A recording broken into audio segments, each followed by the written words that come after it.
Chers amis, bonjour. Nous sommes dans l'Évangile de Matthieu au chapitre 21.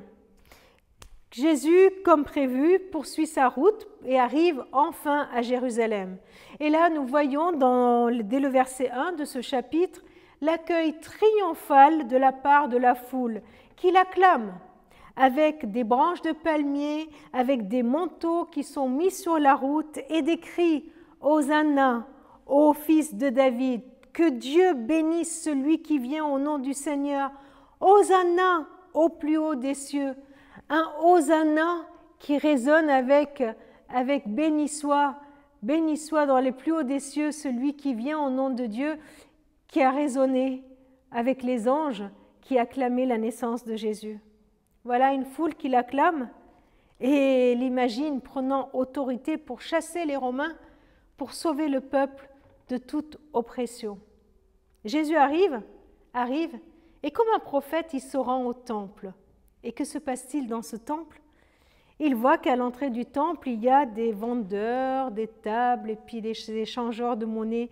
C'est tout ce commerce dont le temple avait besoin. On changeait la monnaie pour prendre la monnaie du temple, et puis on achetait les oiseaux, les bétails qu'il fallait pour faire les sacrifices.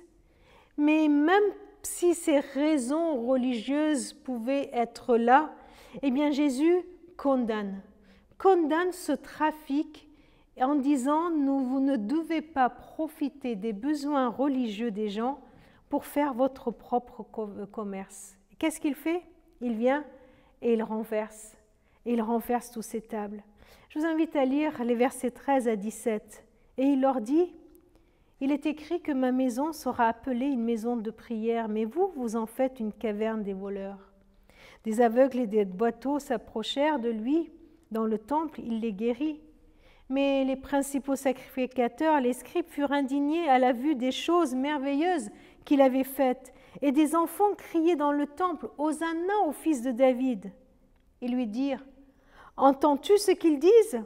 « Oui, leur répondit Jésus. N'avez-vous jamais lu ces paroles?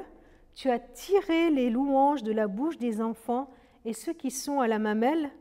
Et les ayant laissés, il sortit de là pour aller à Béthanie, où il passa la nuit.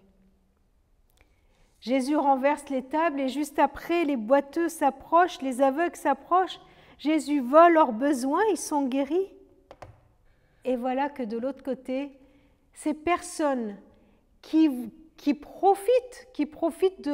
ont mis tout un commerce, qui profitent des gens pour les rites religieux, qui reconnaissent que Jésus fait des choses extraordinaires, les merveilles, qui voient Jésus et qui sont indignés.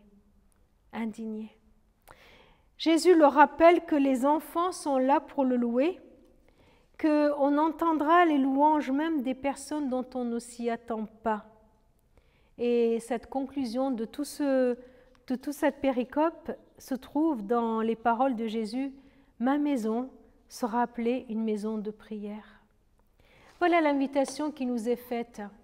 Entre cette foule qui acclame Jésus « Hosanna, Hosanna », entre ces marchands qui profitent des rites religieux pour faire du commerce, les pharisiens qui sont indignés, outrés devant les miracles, Jésus pose ce qui est central. Alors je ne sais pas où tu es, je ne sais pas ce que tu fais, mais Jésus est là pour t'interpeller toi et pour m'interpeller en posant une chose centrale. Il dit « Ma maison sera appelée une maison de prière ». Sa maison, c'est là où il se trouve. Ce temple qu'il est, ce temple que nous sommes, parce qu'il vient nous habiter par son esprit. Et il nous invite à un temps de prière, il nous invite à un temps de communion.